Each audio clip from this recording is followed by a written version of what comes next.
दोस्तों, आज हम भारतीय इतिहास के सबसे बड़े आंदोलन सविनय अवज्ञा आंदोलन के बारे में चर्चा करेंगे कि यह आंदोलन कैसे शुरू किया गया, इसके पीछे क्या कारण थे, इस आंदोलन में क्या क्या कार्य किए गए महात्मा गांधी द्वारा, और इस आंदोलन के द्वारा भारतीय राष्ट्रीय जो कांग्रेस है, जो भारतीय राष्ट्रीय आंदोलन है, उसको क्या दिशा मिली। इस पे हम चर्चा करेंगे। तो दोस्तों, स्वागत है आपका फ्री स्टडी पर, और आइए हम चर्चा करते हैं अपने इस वीडियो में। तो सबसे पहला कि सविनय अवज्ञा का मतलब सबसे पहले हमें जानना यही जरूरी है कि सिविल डिसोबीडियंस का मतलब क्या होता है।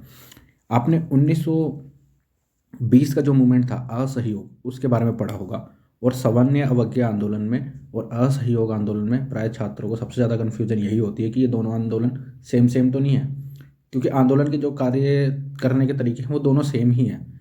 तो आपको सबसे मेन ये जानना है कि असहयोग के अंदर सीधा अर्थ यह है कि आप सहयोग नहीं कर रहे हैं सरकार को, मगर सविनय अवज्ञा के अंदर इसका अर्थ ये होता है कि आप सरकार की वह नीतियाँ जो आपको लगती है कि गलत है, उसको आप मानने से इनकार कर रहे हैं। सिर्फ ये कर रहे हैं आप सविनय अवज्ञा के अंदर। सरकार की ऐसी कोई भी नीति जो लगता है आपको कि ये व्यक्तिगत या फिर सामाजिक रूप में या व्यक्ति रूप में या समाज के रूप में ये जो कानून है, ये इसका पालन करना हमारे लिए खिलाफ है, हमारे खिलाफ है, तो ऐसे कानूनों को जानबूझ के अवहेलना करना, उसको मानने से इनकार कर देना सविनय अवज्ञा कहलाता है। तो ये रहा सविनय अवज्ञा का मतलब। अब हम आगे की स्लाइडों में इसको पढ़ते हैं कि सविनय अवज्ञा आंदोलन के शुरू होने के मेन क्या कारण थे उसके बारे में। तो सबसे पहला कारण इसका ये था कि साइमन कमीशन असफल हो गया था भारत के अंदर, मगर इसकी मांगे 1935 में मान ली गई थी। मैं जब ये यहाँ कमीशन इंडिया में आया तो इसके अंदर क्या थे, साथ के साथ जो सदस्य थे वो अंग्रेज थे। तो भारतीयों ने यही कहा कि हमारा जो भाग्य है उसका कोई फैसला कोई दूसरा अंग्रेज कैसे कर सकता है। और जबकि ये उन भारतीय बुद्धिजीवी वर्ग के लिए एक तरीके से धब्बे के तौर पर था, जो ये कहते थे कि हमेशा कि अंग्रेज जो सोचते हैं वो सही सोचते हैं, और उसके बाद अंग्रेज जो हमें अधिकार दे रहे हैं वो ठीक दे रहे हैं। मगर इस सिचुएशन में आगे ये बात अटकती है कि यार, हम भारतीय हैं, हमारे लिए कानून बनाए जा रहे हैं, हमारे अधिकारों की बात हो रही है, पर हमारे अधिकारों की बात करने के लिए हमें ही नहीं शामिल किया जा रहा। ये मान लो ऐसा है कि एक लड़के की शादी होने जा रही है और उसके घर वाले उससे यही नहीं पूछ रहे कि तेरे को लड़की पसंद आई नहीं पसंद आई, सीधा हाँ करवा दी कि आप इससे शादी कर लो। तो आप सिचुएशन समझ सकते हैं कितनी बुरी है। सेम सिचुएशन आप ये मान सकते हो कि साइमन कमीशन के टाइम पे इंडिया के अंदर थे। तो सारे जगह बॉयकॉट किया गया, साइमन कमीशन गो बैक के नारे लगाए गए। ये वीडियो मैंने डाल रखा है, आप आराम से जाके मेरे इस चैनल के अंदर जाके देख सकते हो। फिर जब असहयोग साइमन कमीशन का बॉयकॉट कर दिया गया, उसके बाद क्या हुआ, उसके बाद नेहरू रिपोर्ट को एक तरीके से नेहरू रिपोर्ट आएगी। नेहरू रिपोर्ट में क्या था, बर्किनहेड जो थे भारत सचिव इंग्लैंड के अंदर, भारत सचिव का मतलब ये है कि इंग्लैंड में एक अलग से एक रूम समझ लो दे दिया था कि ये जो डिपार्टमेंट है ये पूरा भारत का कारोबार देखेगा, उसके अंदर क्या नीतियाँ चल रही है क्या नहीं चल रही। जब से 1857 की लड़ाई हुई और महारानी के पास शासन आया तो उन्होंने ये भारत सचिव का एक पद बनाया था। तो वहाँ पर के जो हेड थे वो थे बर्किनहेड। उन्होंने कहा कि अगर नेहरू, तुम्हारे अंदर इतनी ही ताकत है, इतना ही दम है, अगर तुम्हें लगता है कि तुम्हारे साथ भारत की सारी जनता है, तो आप हमें ऐसा संविधान बना के दिखाओ जिसमें सबकी सहमति हो। तो वो नेहरू को एक तरीके से चैलेंज देते हैं और नेहरू उस चैलेंज को एक्सेप्ट करके नेहरू रिपोर्ट प्रस्तुत करते हैं। और नेहरू रिपोर्ट के आने के बाद आप देखेंगे मोहम्मद अली जिन्ना की 14 सूत्रें मांग आती है। मैंने ये भी लेक्चर अपने इस वीडियो के अंदर चैनल में डाल रखा है, तो आप जाके वो भी देख सकते हैं ताकि आपको इससे समझने में और आसानी हो, क्योंकि मैं यहाँ पर पॉइंट में थोड़ा थोड़ा बताते हुए आगे निकलता हुआ जाऊँगा ताकि हम अपने मेन मुद्दे पे आ सके जिसके बारे में हमें आज चर्चा करनी है। इसके बाद नेहरू रिपोर्ट के बाद लाहौर अधिवेशन हुआ। लाहौर अधिवेशन की पृष्ठभूमि तैयार हुई नेहरू रिपोर्ट के अंदर, क्योंकि नेहरू रिपोर्ट में ये कहा गया था कि अगर आप हमारी इन मांगों को मान लेते हो तो ठीक है, इसके बाद नहीं मानते तो हम, लाहौर का अधिवेशन है ये आपका, इसमें नेहरू ने ये मांग रखी कि हमें अब पूर्ण स्वराज चाहिए। और पूर्ण स्वराज कब चाहिए, 31 तारीख को ये फंक्शन हो रहा था। जैसे आप जानते हैं कि कांग्रेस की जितनी मीटिंग होगी, आपको मैं एक पॉइंट चीज़ बता देता हूँ, वो सारी दिसंबर के एंड में होती है। तो 31 दिसंबर को ये मीटिंग हुई थी। तो इसके अंदर इन्होंने कहा कि हम 26 दिन बाद, यानी कि 26 जनवरी 1930 को आज़ादी ले लेंगे अंग्रेज से किसी भी तरीके से। मगर 26 जनवरी 1930 को आज़ादी मिली नहीं, मगर जो 26 जनवरी की दिन की घोषणा 31 तारीख को कर दी थी नेहरू ने कि हम 26 तारीख को अपना स्वतंत्रता दिवस के रूप में बनाएंगे। तो 26 जनवरी का महत्व स्वतंत्रता दिवस के रूप में आज मैं इस वीडियो को दे रहा हूँ। अभी आज कुछ दिनों बाद आप देखेंगे कि 26 जनवरी फिर से आने वाली है, यानी था ये स्वतंत्रता दिवस, मगर जब आज़ादी के बाद आप देखेंगे, क्योंकि आज़ादी हमें 15 अगस्त को मिल गई, तो 26 जनवरी का तो महत्व हमारे पास फिर भी था, क्योंकि हम तो इतने सालों से इस मतलब फिर भी आप मान के चलो कितने 17 साल से हम आज़ादी का जो तारीख है उसे 26 जनवरी के रूप में मना रहे थे। तो इसके बाद जब संविधान को लागू किया गया तो गणतंत्र दिवस के रूप में हम 26 तारीख को जो 26 जनवरी है उसको मनाते हैं। तो 26 जनवरी का महत्व यहाँ से आता है। तो नेहरू ने यही कहा कि 26 दिन बाद हमें आज़ादी मिल जाएगी, आज़ादी हम ले लेंगे, आज़ादी हमें मिल जाएगी, और पूर्ण स्वतंत्रता की मांग को रखी। और इस टाइम जो कांग्रेस के अंदर जो मेन लीडर है वो है सुभाष चंद्र बोस और नेहरू।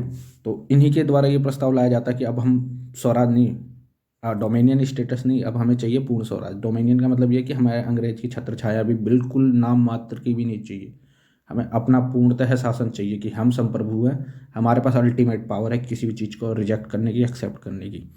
इसके बाद इसी प्रस्ताव के अंदर ये कहा गया कि हम अपनी जो ये कमान है, क्योंकि आप अगर हमें आज़ादी नहीं देंगे तो हम एक तरीके से बड़ा मास मूवमेंट करेंगे, ठीक है। और इसका जो कार्यभार था वो इन्होंने महात्मा गांधी के हाथ में थमा दी, यहीं बोल दिया कि हम महात्मा गांधी को देंगे, वो मास मूवमेंट करेंगे। महात्मा गांधी का दोस्तों आप 1915 के बाद जब देखेंगे वो भारत में आए हैं, उसके बाद से उनका महत्व सबसे ज़्यादा है। सारे जितने भी आंदोलन उन्होंने किए वो सारे सफल होते हुए गए हैं। असहयोग आंदोलन बड़े आंदोलन थे उनके आते साथ जब आए थे, वो सिर्फ उन्होंने तो खेड़ा किया, चंपारण का आंदोलन किया, अहमदाबाद में मिल मजदूरों का जो आंदोलन था उसके अंदर उन्होंने सफलता पाई। फिर असहयोग आंदोलन 2 साल तक बहुत बढ़िया तरीके से चला, मगर ठप होने के बाद देखेंगे स्थिरता सी आ चुकी थी राष्ट्रीय आंदोलन में। फिर भी महात्मा गांधी को पूरा मतलब जन समुदाय तो जानता ही था, सबसे फेमस पर्सनैलिटी थे इस टाइम महात्मा गांधी यहाँ पर। तो महात्मा गांधी के हाथ पे कार्यभार ये सौंप दिया गया कि आप जाओ और आपको ही बड़ी तैयारी करनी है, नेहरू के कहने पे, कि नेहरू ने यही कहा कि आपको सबसे बड़ी तैयारी करनी है आंदोलन के लिए। तो महात्मा गांधी ने असहयोग आंदोलन को इसके बाद चुना। तो सबसे पहले महात्मा गांधी ने क्या किया, महात्मा गांधी ने कहा कि यार लॉर्ड इरविन जो वायसराय है भारत के, उसको मैं अपनी 11 मांगे देता हूँ जो सबसे न्यूनतम मांगे हैं, ठीक है, कि ये तो कम से कम मांगे आप हमारी मान लो तो हम कोई आंदोलन नहीं करेंगे, हम शांति से ये सारी चीज़ें सुलझा सकते हैं। मगर इरविन जैसे वायसराय तो कभी झुकते ही नहीं है, तो ये भी नहीं झुका। इसने कहा कोई बात नहीं, इन्होंने उसकी बात को ही दरकिनार कर दी गांधी की। अब गांधी की बात को दरकिनार कर दी तो उन्होंने कहा कि ठीक है, अगर आप हमारी बात नहीं मान रहे हो तो कोई बात नहीं, हम आपका मास मूवमेंट करेंगे। तो ये जो गांधी जी ने बात की थी इनसे, वो 2 मार्च 1930 को की थी। तो इसके अंदर कोई इनको संतोषजनक उत्तर नहीं मिला, ठीक है। फिर महात्मा गांधी ने कहा कि हमने, यानी कि कांग्रेस ने रोटी की मांग की थी मगर उसे मिला पत्थर। तो ये तंज कसा था महात्मा गांधी ने इनके लिए। फिर इसके बाद आप देखेंगे कि महात्मा गांधी ने घोषणा की कि अब मैं सवर्णीय अवज्ञा आंदोलन करूंगा।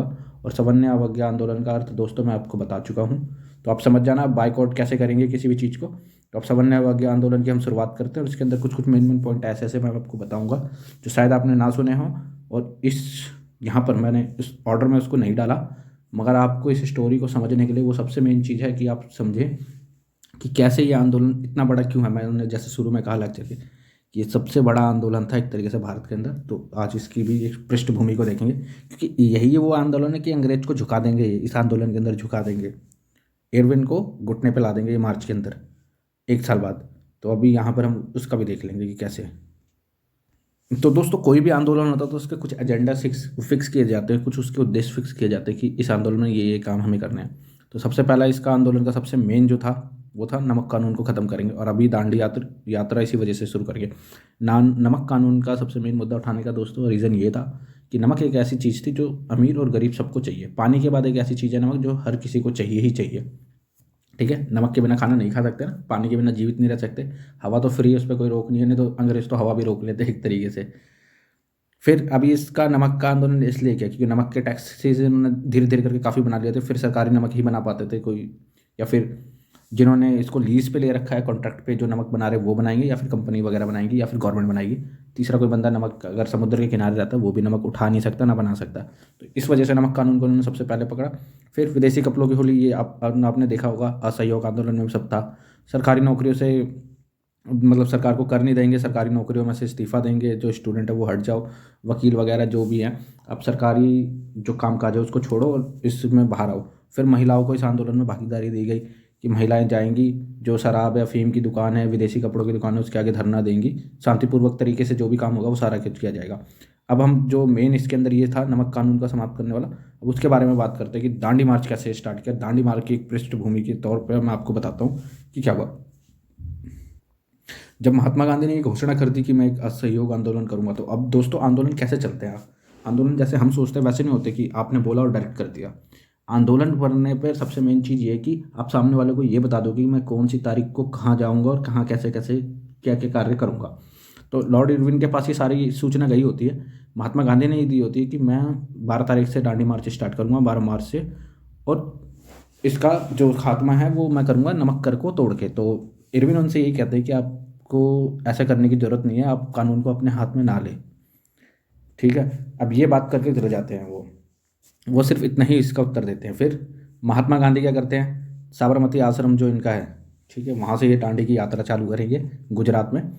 और जब दांडी की यात्रा शुरू होने वाली है उससे पहले क्या होता है कि सारे देश और विदेश के पत्रकार यहाँ पर आए होते हैं। यही है सबसे मेन फैक्ट दोस्तों, आपको इसी पे गौर करना है।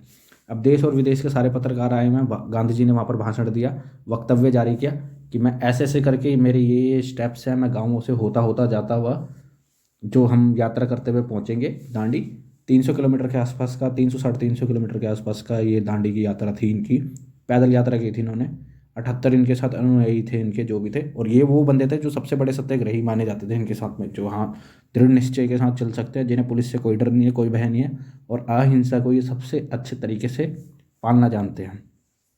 क्योंकि आपको पता है ना, ऐसे आंदोलन पे हिंसा हो जाए, जैसे कि चौरा चौरी में हुई थी, उसके बाद आंदोलन खराब हो जाए, तो वो पर्पज़ नहीं था। पर्पज़ यही था कि हमें जो भी करना है सटीक तरीके से करना है।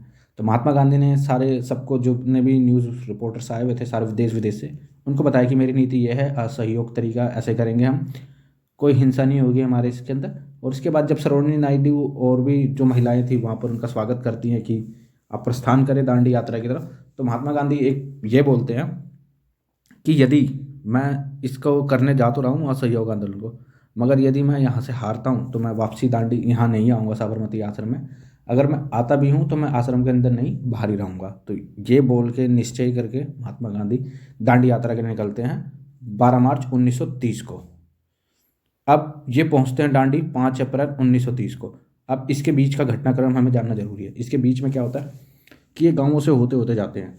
अब जब महात्मा गांधी जैसा व्यक्तित्व का व्यक्ति चल रहा है अपने अनुयायियों के साथ, क्योंकि न्यूज़िंग तो बहुत चलती है, उस टाइम पे भी अखबार का बोलबाला था। अब सबको पता है कि महात्मा गांधी जिस जिस गांव से जाएंगे वहाँ सारे आसपास के गांव के लोग आके जुटते थे, महात्मा गांधी की बातें सुनते थे।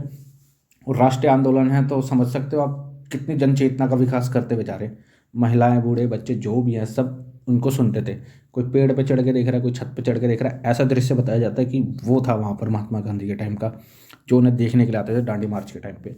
तो उसके बीच में मोतीलाल नेहरू मिलते हैं और जवाहरलाल नेहरू मिलते, दोनों बाप बेटे, कि वो पूछते हैं महात्मा गांधी से कि अगर हमें पुलिस वालों ने पकड़ लिया, जेल में डाल दिया, आपको पकड़ लिया, जेल में डाल दिया, तो कांग्रेस की क्या नीति होगी। तो महात्मा गांधी उन्हें कहते हैं कि मैं नमक जब कर तोड़ दूंगा तो आप कहीं भी जाके नमक कर बना सकते हैं, और किसी नेता को इसका उत्तरदायित्व तो छोड़ सौंप दो कि ऐसा ना हो कि आंदोलन को ठप कर दिया जाए। तो जो भी जैसा भी है आंदोलन को हमें आगे चलाना है, तो आप जिसको भी आगे लाना चाहते हो उनको ये आंदोलन की नींव पकड़ाते चलो, और ये करते रहें कि आंदोलन बंद नहीं होना चाहिए एक तरीके से। तो ये करते हैं। 5 अप्रैल को ये दांडी में पहुंच जाते हैं महात्मा गांधी।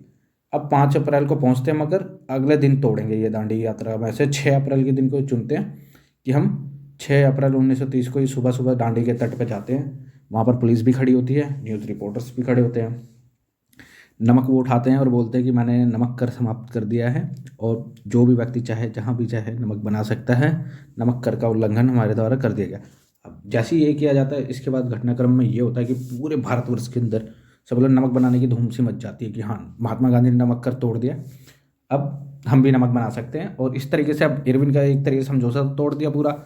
अब वायसराय को पता चल गया कि सामने गांधी को नहीं पकड़ना, और गांधी को नहीं पकड़ के बाकी सारे जितने भी वहाँ पर सत्याग्रही थे सबको पकड़ के जेलों में डाल दिया। अब जेल में डाला सबसे जगह, अब पूरे भारत में आंदोलन फैला हुआ। और इस टाइम पे खान अब्दुल गफ्फार खान, ये एक बहुत बड़ी पर्सनैलिटी, ये गांधीवादी नेता हैं। अब ये महात्मा गांधी के नक्शोक्रम पे सबसे ज़्यादा चलते हैं, ठीक है। और नेहरू इसके लिए कहेंगे कि यार एक ऐसा व्यक्ति, पर्सनैलिटी, एक ऐसी पर्सनैलिटी देखी है जो मैं ये मानता हूँ कि हमसे ज़्यादा गांधीवादी है। तो ये खुदाई खिदमतगार ग्रुप एक बनाते हैं, जिसे लाल कुर्ती संगठन भी कहा जाता है। लाल कुर्ती इसलिए क्योंकि ये लाल कुर्ती पहनते थे, और ये पश्चिम उत्तर सीमा प्रांत के अंदर थे। पश्चिम उत्तर सीमा प्रांत का एरिया ये कश्मीर, और ये जो कश्मीर हो गया और ये पाकिस्तान का एरिया होगा, इसके साइड में ये एरिया मान के चलो अफगानिस्तान के बीच वाला, ये जो ऊपर का एरिया ये था पश्चिम उत्तर सीमा प्रांत। तो ये यहाँ से आते थे खान अब्दुल गफ्फार। इनके साथ भी बड़ी जातियाँ की गई। हज़ारों मुसलमानों को तोप के आगे रख के मार दिया गया, इनसे माफ़ीनामे पे साइन करवाए गए। तो दोस्तों इन्होंने क्या किया, इन्होंने अपने अंगूठे काट दिए, हाथ काट दिए, मगर माफ़ीनामा पे साइन नहीं किए। तो इतने अच्छे तरीके से इन्होंने जो असहयोग की नीति थी उस पर हाथ लगाया और दांडी कर को समाप्त किया। तो ये एक तरीके से हैरानी का विषय है कि कोई व्यक्ति महात्मा गांधी पे इतना भरोसा कर रहा है, एक पूरी की पूरी कौम भरोसा कर रही है पठानों की, और वो समझ रहे हो आप मुसलमान ही हैं। तो एक मुसलमान भारत को महात्मा गांधी को समर्थन नहीं दे रहा, मगर एक पूरा का पूरा तबका महात्मा गांधी को सपोर्ट कर रहा है। फिर इसके बाद यही वो ग्रुप है खुदाई खिदमतगार जो 1947 में पाकिस्तान और भारत के बंटवारे का विरोध करेगा। इकलौता ग्रुप ये होता है जो विरोध करता है इसका कि नहीं यार ये चीज़ नहीं मिलनी चाहिए। तो कभी एग्जाम में आए तो आपको ध्यान रखना, लाल कुर्ता जो संगठन है खान अब्दुल गफ्फार खान का, वो खुदाई खिदमतगार ने आज़ादी का जो भारत पाकिस्तान पार्टीशन है उसका विरोध किया था। अब इस आंदोलन की सबसे मेन चीज़ है वो धरसना है। धरसना में क्या था, एक अंग्रेजी पत्रकार थे, उनका नाम है मिलर। एक मिनट रुको। तो हाँ, अंग्रेजी पत्रकार है मिलर। उनका जो न्यूज़पेपर था वो था न्यू फ्रीमैन। अब ये धरसना पहुंचे हुए थे। तो ये कहते हैं कि 18 साल हो गए मेरे को अपनी करियर के अंदर, मगर ऐसा दृश्य मैंने पहले कभी नहीं देखा। क्योंकि आंदोलन क्या है, हमेशा लड़ाई झगड़े में हो ही जाता है, मगर यहाँ लड़ाई झगड़ा नहीं होगा। क्योंकि असहयोग की जो नीति थी वो सबसे बेस्ट तरीके से बता रखी थी, और अहिंसा कैसे करना है वो महात्मा गांधी ने जो सिखाया था अपने अनुयायियों को, उसका सबसे बड़ा प्रदर्शन यहीं पर धरसना में देखने को। धरसना में पुलिस वाले खड़े हैं, सरोजनी नायडू के हाथ में ये कमान दी गई थी मनिक लाल और ईमान साहब के, तो इनके हाथ में थी। यहाँ पर 75,000 के करीब 25,000 के करीब धरसना में लोग खड़े हुए थे। तो यहाँ इस पूरी भीड़ पर लाठीचार्ज कर दी गई। और ये जो रिपोर्टिंग है वो कर रहे हैं न्यू फ्रीमैन अखबार के जो व्यक्ति हैं मिलर।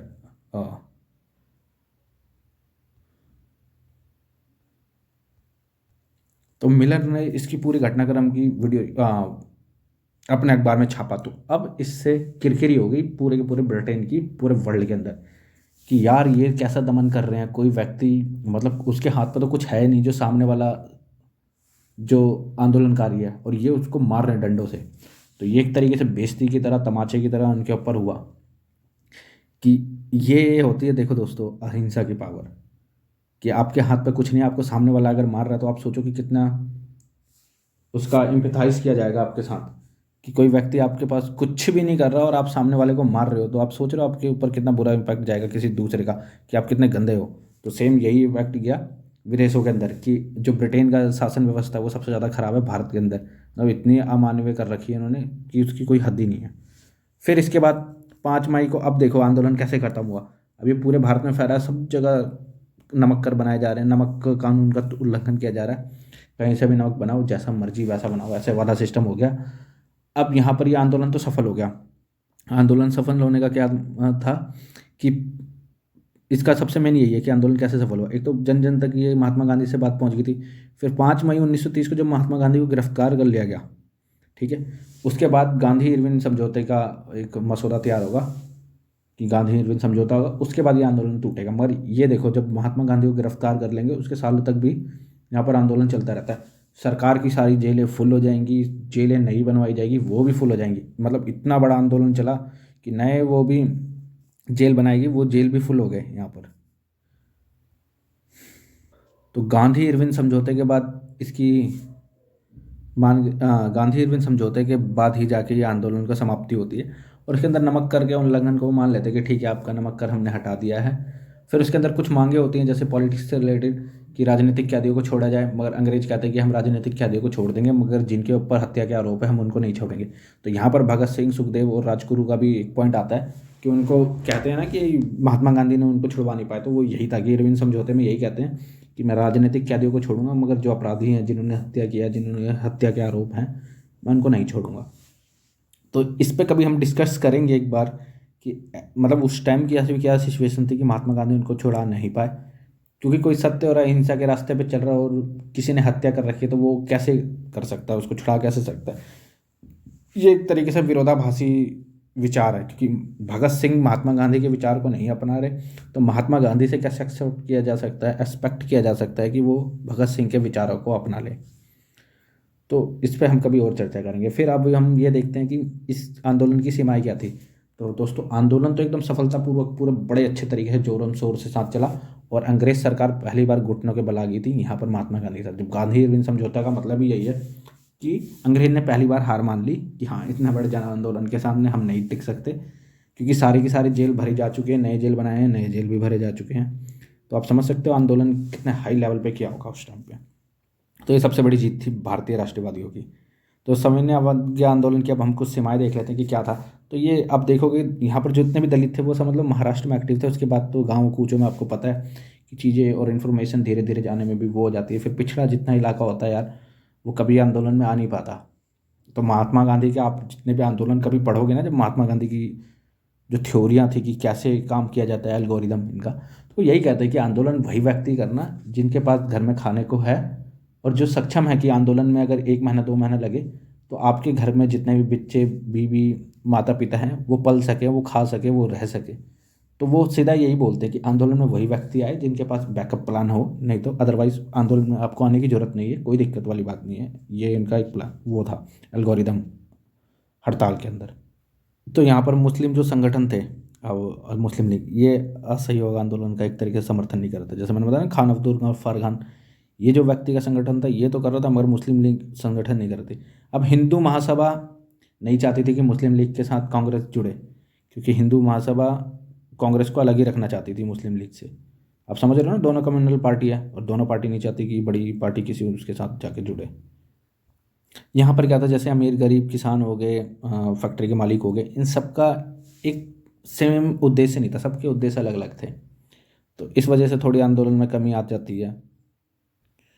फिर महात्मा गांधी को जब जेल में डाल दिया गया तो उसके बाद क्या हुआ, महात्मा गांधी को जेल डालने के बाद आपको पता ही है, जब कोई फेमस पर्सनैलिटी का नेता गिरफ्तार हो जाता है तो धीरे धीरे आंदोलन को गति मिलनी कम हो जाती है, क्योंकि मेन जिसके फेस पे आंदोलन चल रहा होता है वो आंदोलन से जब वो चीज़ें गायब होती है तो धीरे धीरे आंदोलन में शिथिलता आ सकती है।